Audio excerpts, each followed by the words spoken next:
And welcome in, Chiefs Kingdom, to Cheifs Latest. This is your one-stop spot for everything Kansas City Chiefs, usually in 15 minutes or less. It is your host, Calvin Silvers. Happy Wednesday, happy hump day. Doesn't matter what you call it, doesn't matter how you celebrate it. All that matters is that we made it to the middle of the week. And after watching more film of Monday night's game, there's some ways that the Chiefs could take advantage of this Ravens team. There's not going to be a lot of excuses out there. And if there are, what are some ways that we can fix it? I'm going to dive into that. I'm going to give you guys some answers, hopefully some answers you like. But before we dive into the meat and potatoes of the episode, I need your guys' help. If you could just take a second and please hit that subscribe button and make sure you turn on notifications because we have daily, that's right, daily videos here at Cheifs Latest, Monday through Friday. It's week 4. It's only going to pick up more and more, so you're not going to want to miss any of the action, rumors, or news regarding this team. So please hit that subscribe button and turn on those notifications, as it not only helps me and the channel, but it's going to help you stay up to date with everything Kansas City Chiefs. So starting off this episode, it's going to be hard to defend a poor performance from the Chiefs pass rush if they play flat. They can't come out and play flat against the Ravens on Sunday, especially after watching the Lions just absolutely buzz Lamar Jackson for 7 sacks. 7. Kansas City and Detroit, the good thing is they run similar defenses. So this could be a golden opportunity for George Karlaftis, who we've been waiting for to step up just a little bit more than what he has been the first 3 weeks. The Lions, led by Al-Quadin Muhammad, he had 2.5 sacks. He showed how to rattle Baltimore's O-line. They mixed linebacker blitzes. That just absolutely confused them. It just kept Jackson boxed in. They did everything right on Monday. And Aiden Hutchinson, who I haven't said his name yet, and there's a reason why, he only had 1 sack. Yet they still hit Jackson with 30 pressures. That's insane. Their top guy wasn't even the most, impactful. The Chiefs have been disciplined lately the past 2 weeks. They've held mobile quarterbacks, Jalen Hurts, Russell Wilson, not to the extent of Hurts, but also Wilson, to just 42 rushing yards. Not only that, Lamar is 6-8 when sacked 4 or more times in his career, and he's only 1-3 when sacked 5+. Spags has to exploit that.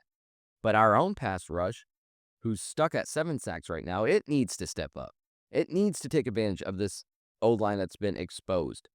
The Lions, they went from 4 sacks in 2 weeks to 11 through 3. That's tied for second in the NFL. You can get there.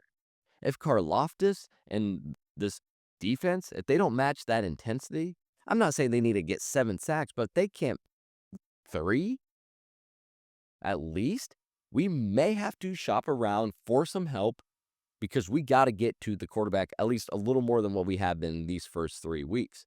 Think about this. We have 7 total sacks on the season. They had 7 sacks in the game. Those 7 sacks was tied for Jackson's career high. And we just have 7 through the whole season. The numbers should be in your favor if you can get to them. The Lions held Lamar to 35 rushing yards on 7 carries. And remember, sacks equal success, especially against Lamar in his career. 6-8 when sacked 4+ times, 1-3 when sacked 5+ times. Spags should dial up some linebacker blitzes. It seemed to work for Detroit. Use Chanel. Use Tranquil.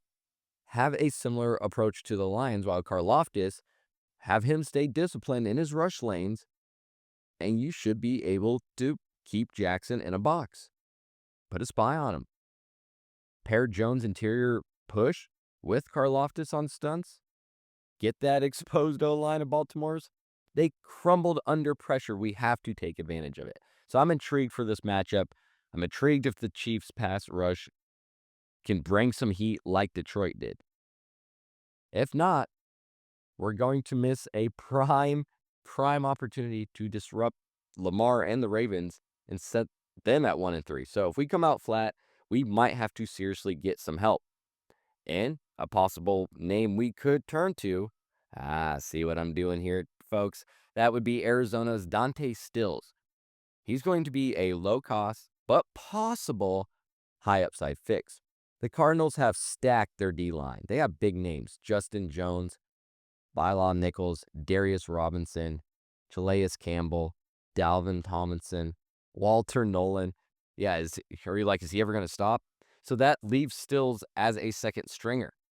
But he has shown production. You might say, well, Calvin, there's probably a reason he is a second stringer. Sure, but again, listen to this. Yes, only 8 sacks over 2 seasons, but 4.5 in 2024 last season. That led all Cardinals D linemen in sacks. He's actually done that in the first 2 years. At 25, $1.06 million cap hit, team control through 2026. He's young, he's cheap, and he's available, likely, for a late pick. His effort, yeah, it can be inconsistent, but he has the quickness, he has the pursuit.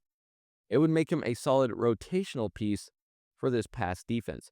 Arizona's, they got an 8-deep D-line room.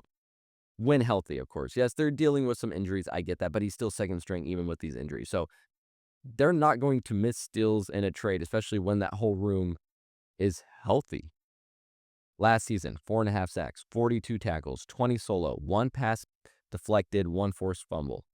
So Veach could offer a 6th-round pick for Stills, maybe 7th, I don't know. Probably not, but 6. Just really capitalizing on Arizona's depth that they have in that room. So this is another thing that I'm kind of intrigued by.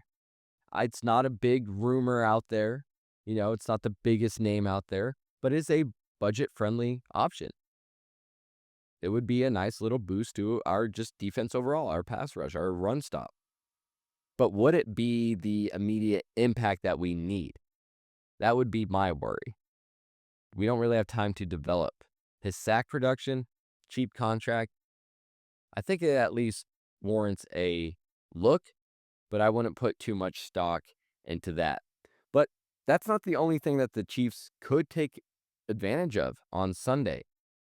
Like we just talked about with the pass rush, the Chiefs have a chance to pound the rock against Baltimore because the Ravens' run defense, it's straight up leaking oil, not just last week, but through the season.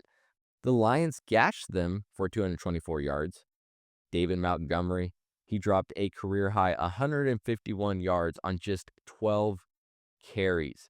That's a wild 12.6 yards per run. And it just keeps getting uglier. Baltimore's run defense ranks 30th, giving up 149 yards a game and a pathetic 46.2% stop rate. That's dead last right now in the NFL. Not only that, they missed 20 tackles last week. They got torched for 156 yards between the tackles alone. That was the second most by any defense this year. I get it. Injuries are forcing some older Ravens to step up on that, especially on the defense, but that's no excuse for Kansas City to sleep on this opportunity. Pacheco's 45 yards last week. I mean, yeah, it was solid for his production this year.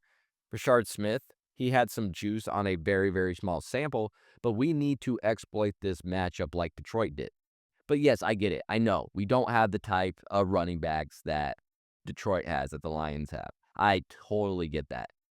But Pacheco should be able to get more than 45 yards, right? Right?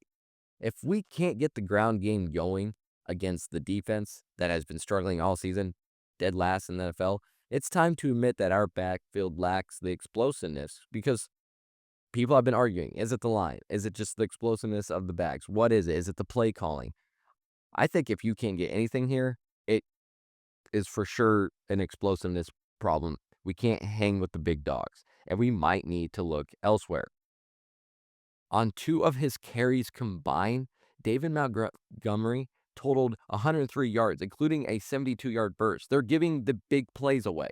The Chiefs got to take advantage of these big plays as well. We haven't had one really all season. Take away those 2 carries, and the Lions still averaged 3.4 yards per carry, so they were getting it done even without the explosive plays. Nagy should hammer zone runs with Pacheco, exploit Baltimore's weak interior right now. Reed and Nagy should commit to at least 20 carries between Pacheco and Hunt at least.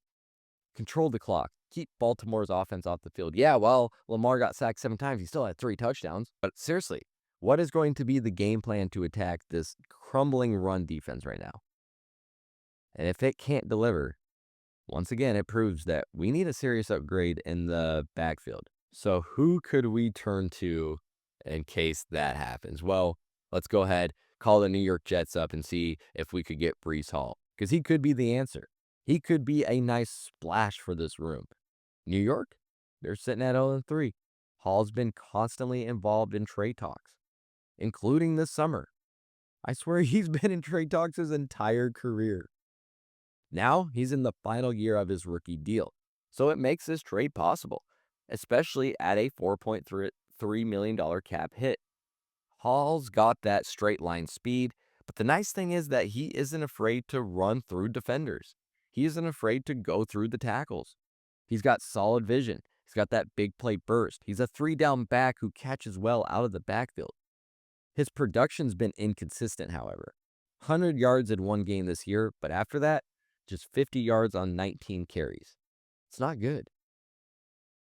But 994 yards in 2023, 876 in 2024. He's got juice, but those were declining numbers. He needs a bounce back in KC. A change of scenery might be nice. The Jets have little reason to pay big right now for a running back, so they'd likely take a decent pick to recoup value. But Beach needs to know that a strong season from Hall, if he could bounce back, could mean a pricey extension. So this might be just a short-term rental, and then he's gone. But again, he needs to have a great season. 994 yards, 5 touchdowns, 223 carries in 2023. Then after that, 876 yards, 209 carries, one game over 100 yards last season. There's the inconsistency. Beach could offer a 3rd round or 4th round pick probably to snag Hall, capitalize on the Jets draft capital, and honestly, they don't really see him in their long-term plans. Take advantage of that. So it'd be cool to see Hall back close to the state where he played high school football, and his potential to spark this Chiefs run game is nice. But it's that inconsistency. It's the future contract cost that might make this not plausible or might make it not worth the gamble. But I'm going to leave it up to you guys in the comments. Let me know what you think about adding Breece Hall to this team. Would you guys like that? Do you guys hate that idea? And do we have a chance to A, get to the quarterback this weekend, or B, establish the run? I would love to hear all your guys' thoughts. Thanks again for tuning into Cheifs Latest. If you haven't already, please hit that subscribe button. And until next time, have a good one.